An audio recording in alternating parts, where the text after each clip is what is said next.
let me tell you why you are here. You're here to be salt, the seasoning that brings out the God flavors in this earth. And if you lose your saltiness, how will people ever taste godliness? Here's another way to put it. You're here to be light, bringing out the God colors in this world. And God is not a secret to be kept. No, we're going public with this, as public as a city on a hill. I'm putting you on a light stand, on full display. And now that you are put on a hilltop, put on a light stand, shine. Be generous with your lives. By opening up to others, you'll prompt people to open up with God.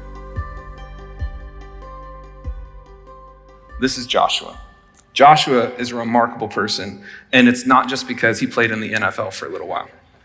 Joshua is a remarkable person because part of your generosity goes towards making a difference all around our country and all around the world through starting new churches that are making an impact like we are making here. And we have the amazing opportunity to partner with Joshua starting last fall and continuing forward, but specifically tonight. So I want to invite all of you. Would you give Joshua a crazy, warm Suncrest welcome for being here with us tonight?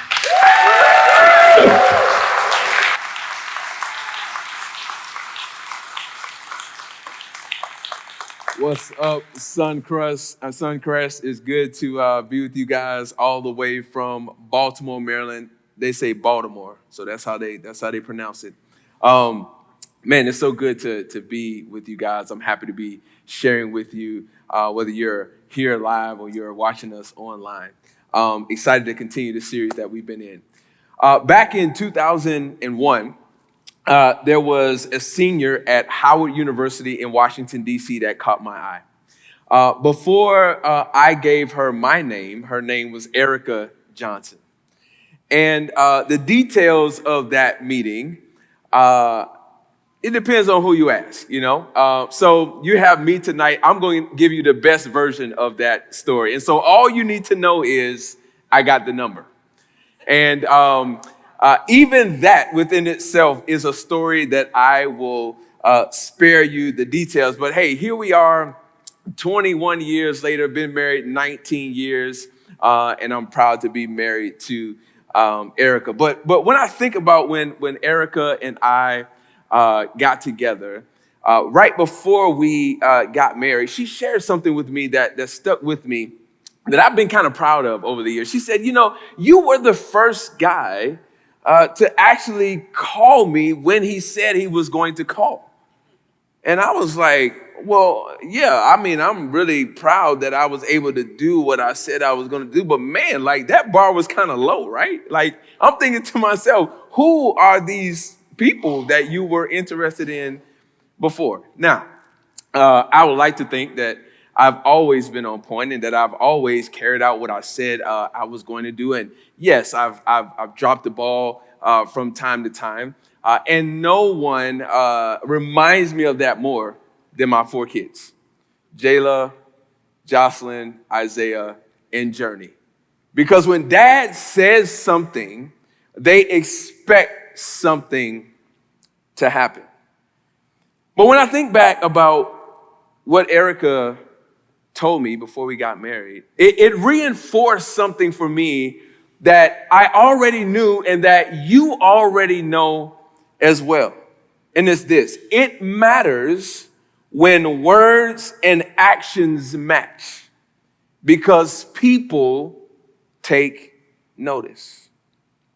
Now, this is a very simple thing and a very fascinating thing to me at the same time, because I know deep down that this is what all of us want. We want to be able to take people at their word. We want to be able to trust what they're saying. We don't want to be lied to and tricked and made fun of. We want what people say to us to be true. But we've been burned.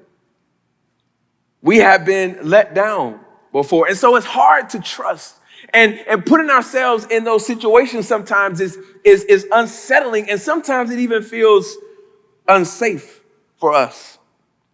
And so we adopt this nomenclature and these masks of inauthenticity, not necessarily because we want to be fake or we are fake or we're trying to be fake. It's so we can survive. It's so that we can protect ourselves. It's even so that we can win potentially. So we often sometimes say whatever we need to say in the moment or whatever is expected of us. And our words often become just rhetoric. And so it creates a skepticism in us. And so much of even our news is centered around investigative reporting of what people have said. We're trying to parse what they've said. We're trying to read between the lines because we're not sure if what they said is actually what they meant. It's because subconsciously we regularly expect people to disappoint us and not do what they say they're going to do. And it's even disorienting to us when people actually do what they say they're going to do. It's like refreshing or it's unreal. Have you ever been in a situation or heard someone say, hey, I met said person who was a celebrity or someone of note or a leader or someone who has a platform, and oh my God, they were so nice. They were just so cool. They were so laid back. They were so down to earth. It's almost as if we expect less. But you know, there is a word for people who do what they say they're going to do. There's a word for people who are who they say they are. And the word is integrity. Integrity, it comes from the root word integer, which means intact or whole. And that's what I want to talk about as we continue in this series where we're talking about and exploring what it means to be salt and light. So in Matthew chapter 5, we have this discourse from Jesus. And he's sharing with a group of people, it said, on the side of a hill or a mountain. And this long discourse is called the Sermon on the Mount. And in this Sermon on the Mount, Jesus he's reframing and he is clarifying a lot of things because some of the way in which people were trying to follow the right way or the moral way was a little bit off. It had kind of gotten a little bit murky. And so Jesus is like, I need to set the record straight and help you kind of understand a few things. So we're going to pick this up in chapter number 5, beginning in verse 33. I want you to follow along with me. Just 5 quick verses as we just unpack a really quick thought for this message. Verse 33, here we go. Again, you have heard that it was said to our ancestors, you must not break your oath, but you must keep your oaths to the Lord. But I tell you, don't take an oath at all, either by heaven, because it's God's throne, or by the earth, because it is his footstool, or by Jerusalem, because it is the city of the great king. Do not swear by your head, because you cannot make a single hair white or black. But let your yes mean yes, and your no mean no. Anything more than this is from the evil one. Whenever I speak, I love to give my messages just very simple titles. And so I want to just tag this message this weekend, Keep It 100. Now, some of y'all might not really know what that means, but Keep It 100 where I'm from just means let's just keep it real. Let's be authentically who we say we are. As a matter of fact, some of you may have seen this little emoji on your phone, the little red 100 with the exclamation point. That's what that means. It means real or truth. And this is what Jesus is saying in these 5 verses that we just read. On the surface, is pretty straightforward. Don't swear, just say yes or no. And in a basic sense, that's true. That's what it is. But in a Jesus kind of way, he is unpacking and digging just a little bit deeper here.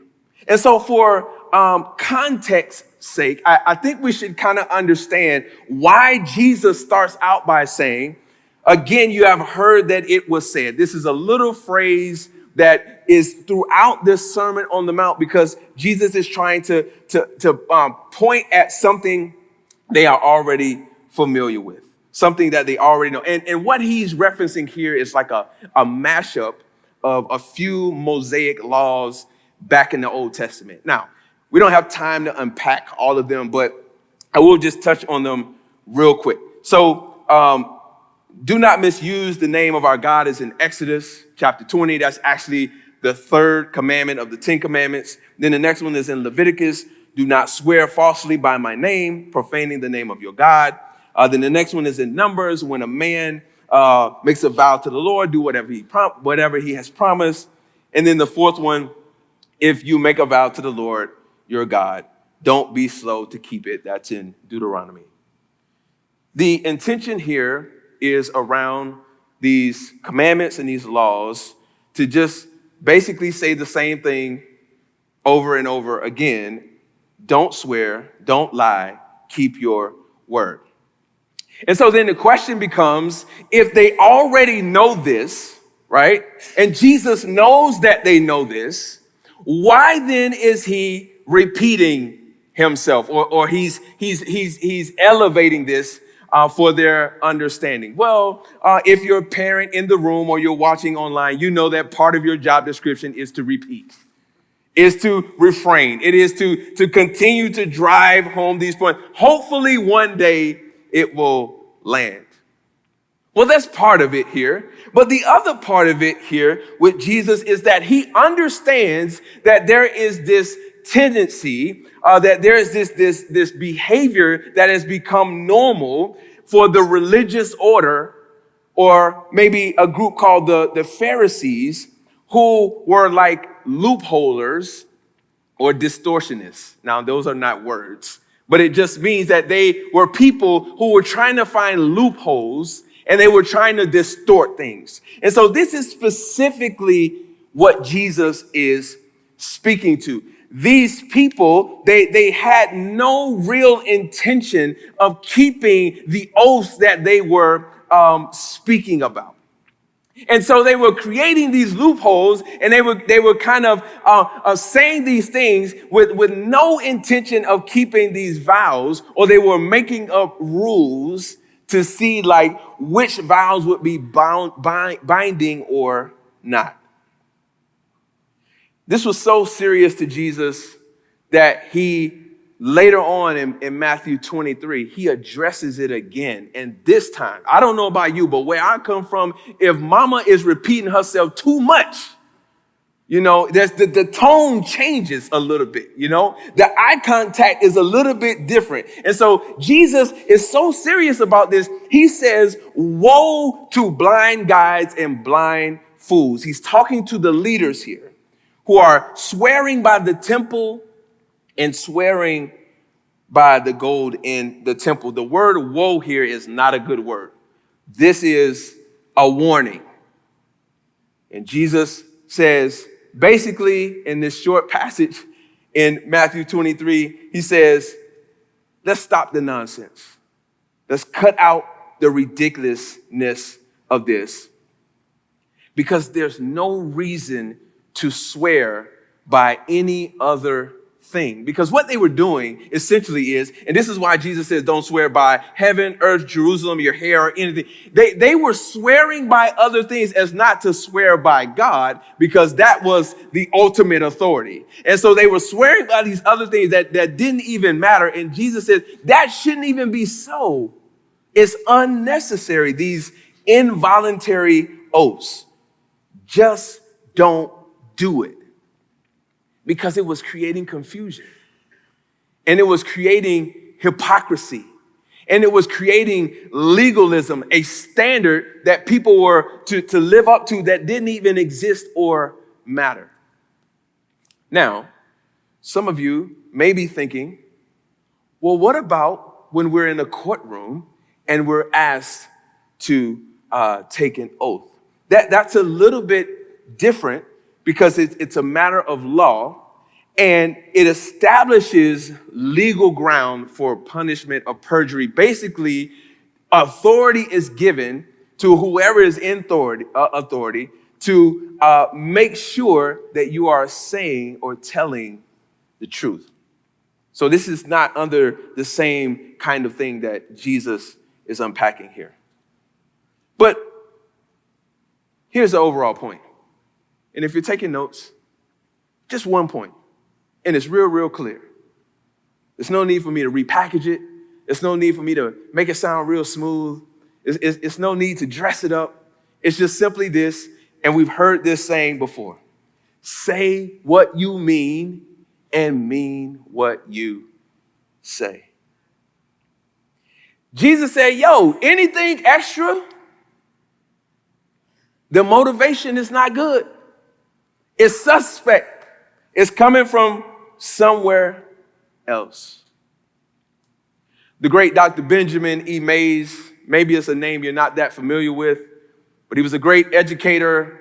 He was a Baptist preacher, and he was also a spiritual mentor to Dr. Martin Luther King Jr. And I love his quote here. He says, honest communication is built on truth and integrity and upon respect of the one for the other.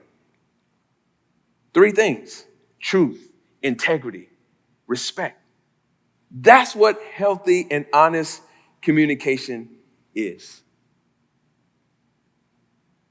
That's it. That's all I got. I mean, that's it's pretty straightforward. I mean, that's pretty much it. That's the message in a nutshell. But before you go, before you sign off, before we just kind of brush this off as a nice little moral reminder and something that we should strive towards, I started thinking a little bit about this and how this plays itself out in the culture that we live in and the impact of our words and our commitments. Like what does this look like? Because finding loopholes and saying yes to things we never intend to follow through on, is that not what we deal with on a regular basis? Is that not what we have to navigate through every single day? Is that not commonplace in our culture? And I was thinking about maybe just three areas or just three ways that I see this playing itself out. And I want to just share them with you just real quick. The first one has to do with marketing. Now, we all know marketing. It's how we sell goods. It's how we promote.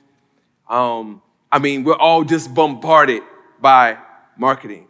Like you see a pair of shoes, and maybe you Google it, and then it's popping up on your phone here, or someone says it, and somebody's always listening, and this stuff is just popping up all the time. We're just bombarded by these messages, and we're always being sold something, or someone is always trying to sell us something. And so we're constantly asking ourselves the question, is it true? Is it real? What's the catch? What's the real cost? What's the fine print, right? Now, marketing in and of itself is not bad, but the tactics related to it are sometimes a little bit suspect, right? I think one example that I think of is infomercials. You know, these products, man, they look great, and 3 easy payments of $19.99 or whatever the case is. All that kind of stuff. And even I think the most notorious ones are the pharmaceutical ones, right? There's this drug that you got this serious condition, but It can make you, your life better, and it can make you do things that you haven't been able to do because of this illness that you had. And the people, they look so happy, and they're going through the fields, and they're smiling. It's great. And then right near the end of the commercial, there are these 8 to 10 potential side effects that they go through really, really, really quickly that might actually kill you. And call 1-888-999-LIFE. Right? And what it does when we're constantly bombarded by these things is it makes us pessimistic, right? About what is really true.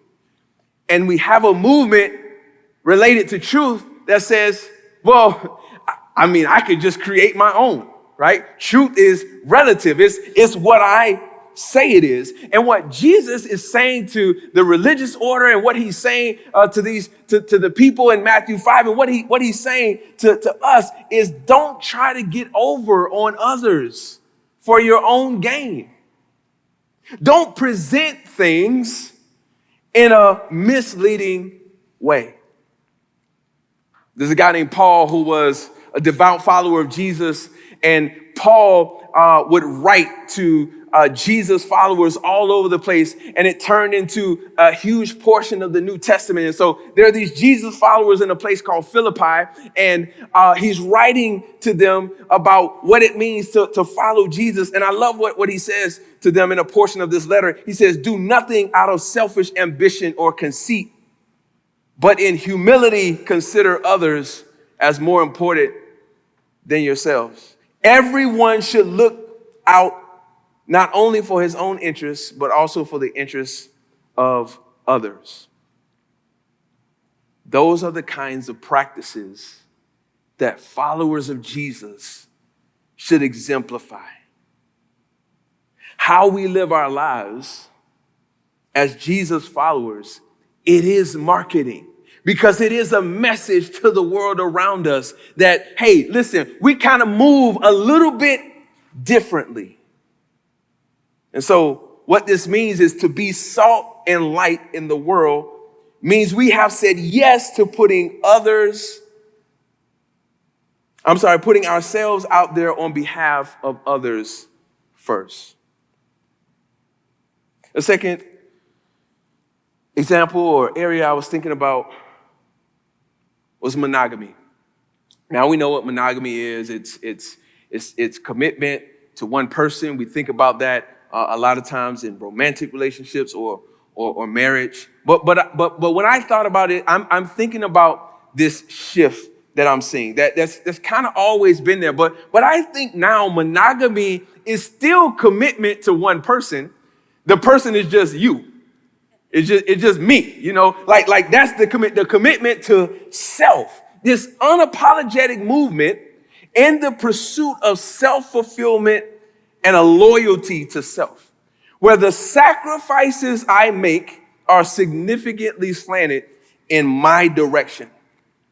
And I'm really only for me, or sometimes when I feel like it, people who are like down with me or have the same philosophy as me. If there's any change in that, there will be a cancellation. There will be a disconnect. And we see this in these anthem type songs that have become so popular. I'm thinking about hip hop artist Drake, when in his song where he talks about YOLO, you only live once. And he's talking about this commitment to himself and the things that he likes because, hey, listen, it's about me. I'm thinking about Beyonce's song back in the day when she says, it's just me, myself, and I. That's all I have in the end. Now, I get the sentiments of these songs. I understand what they're trying to say, but it's not really a philosophy to live by, especially if you said yes to Jesus. Because he basically says the opposite. To be salt and light in the world means we have said yes to pursuing others, including our opponents and enemies. I know that's a little bit tough. Pastor Greg mentioned that last week. I thought I should just bring that one back for us because it's strong medicine for us. Because it's not the way of the world. And the reason that I love the Bible, because the story of the Bible is a God that is so for us, that is so committed to us, that is so committed to his creation that he sent his son, Jesus, to die for us. He said, I want everything for you, so I'm going to lay down my life on behalf of you. That's what it means to be a reflection of Jesus. That's what it means to reflect monogamy in the world around us. And the last one, we've got marketing, we've got monogamy, and then I was thinking about mayhem. Not the Allstate guy or the insurance guy. But mayhem is defined as willful participation of damage and violence. I think we're seeing a lot of that right now. I was thinking of this book called Radical Candor. It's a really good business book. Would recommend it. Good practical principles around communication and how we share feedback. It's by Kim Scott, and I was talking with our team of leaders about this week as we've been navigating around how to effectively give feedback. And I love this book because Kim Scott has basically 4 quadrants, right? And the goal is to be up to the right in the radical candor quadrant, but then she gives like 3 others, and she says all of us spend time in one of the other 3 quadrants. But then the bottom right one particularly got my attention because she called it obnoxious aggression.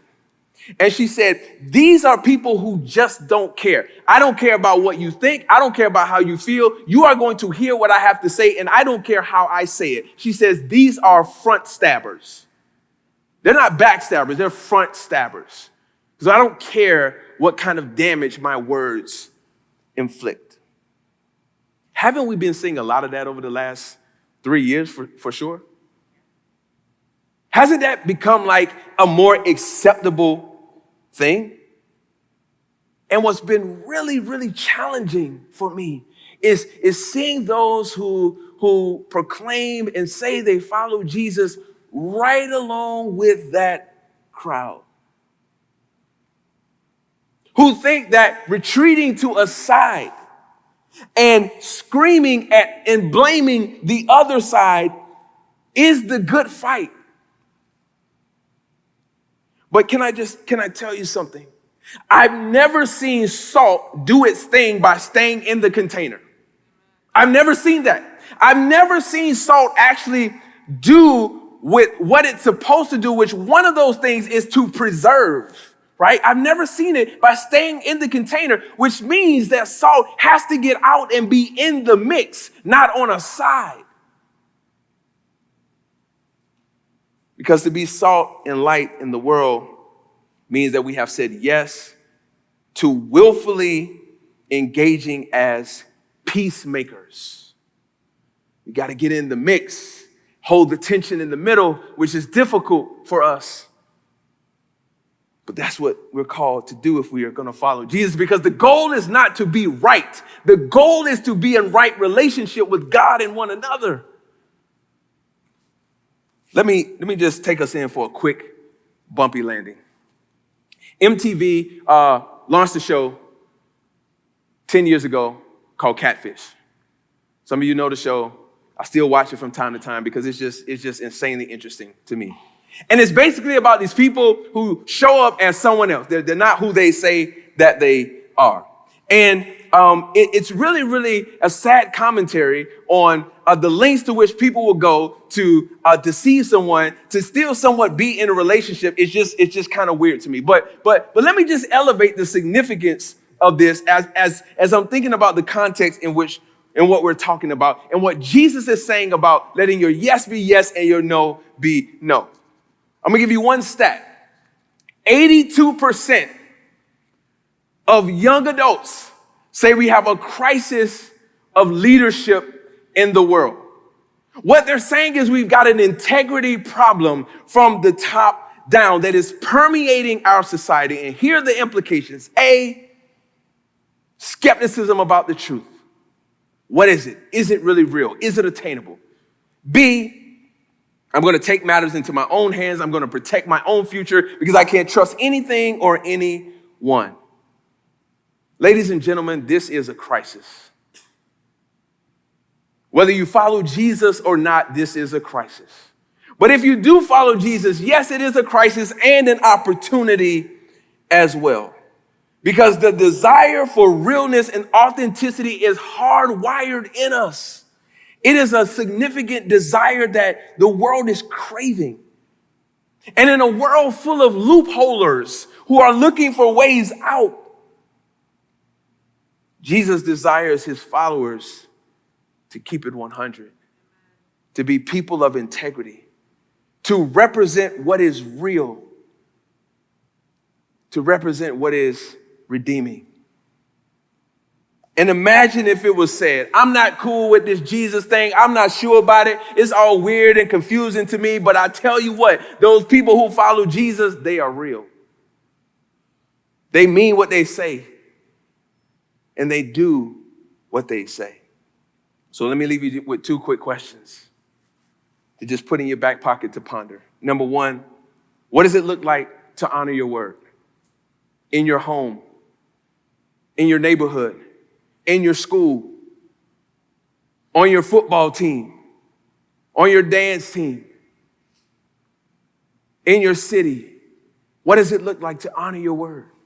It seems like a small thing, but trust me, it has an impact because people are watching. The second question is, what if we consistently look for a way in and not a way out? Because that's what loopholders do. They're looking for ways out. But I think Jesus followers look for ways in. Because Jesus desires us to be people who say yes and no and follow through. Let's pray. God, we thank you so much for this challenge.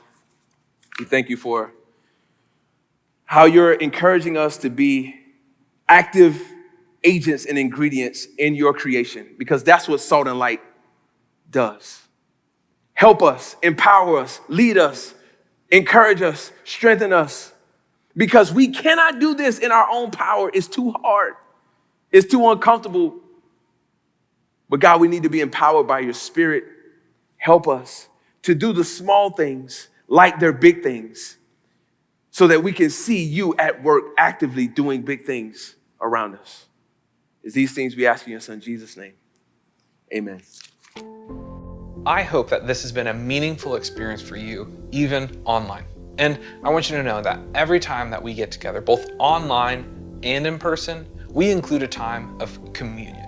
This is a moment for people who follow Jesus to look back on life and remember with gratitude all the amazing things that God has done, our need for God right now, and to look forward with hope, knowing that God is with us every step of the way. So now is the time to get some food and drink to represent Jesus' body and his blood that was broken and poured out for each and every one of us. And during that time, we're going to reflect together. If you don't follow Jesus, that's totally okay. I'm glad that you're checking out this video. Go ahead and use this time to reflect on what you've heard so far.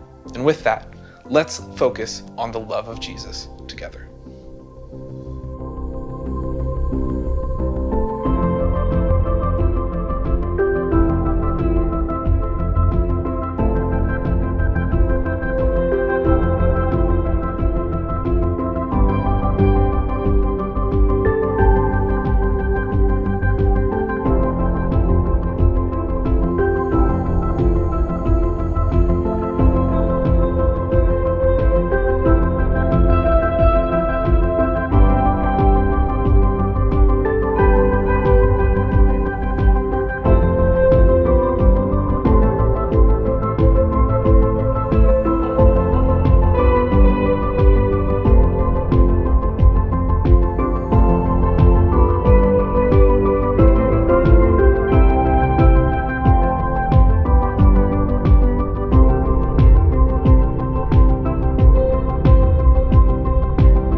Let the king of my heart be the mountain where I run, the fountain I drink from.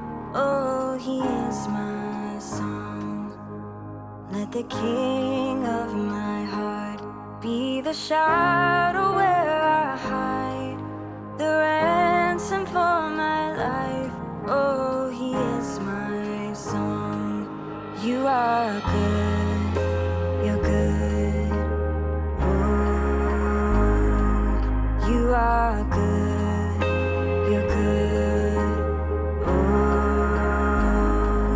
you are good, you're good. Oh, you are good, you're good. Oh, let the king of my heart be the wind inside my sails, the anchor in the waves. Oh, he is my song. Let the king of my heart be the fire inside my veins, the echo of my days. Oh, he is my song. Let the king of my heart be the wind inside my sails, the anchor in the waves. Oh, he is my song. Let the king of my heart be the fire inside my veins, the echo of my days. Oh, he is my song. You are good, you're good. Oh, you are good, you're good. Oh, you are good, you're good. Oh, you are good, you're good. Oh, you're never gonna let me down. You're never gonna let me down. You're never gonna let me down. You're never gonna let me down. You're never gonna let me down. You're never gonna let me down. You're never gonna let me down. You're never gonna let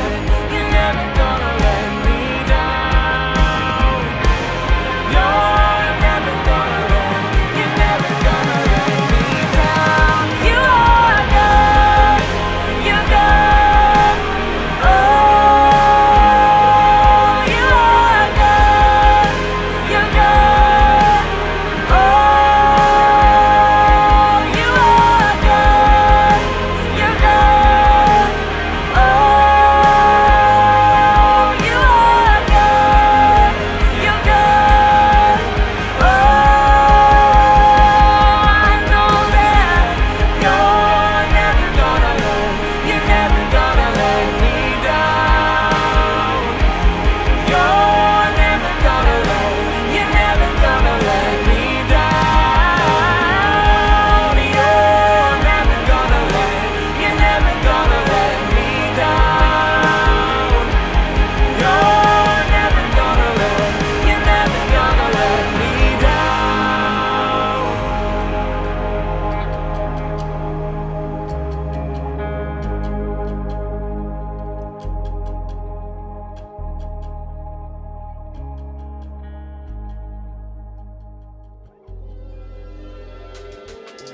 Before you turn off this video, go ahead and hit the like, subscribe, and share button. And I want you to know that this video, this isn't the church. You are. So this week, I hope that you go and make a difference, that you go and be the church.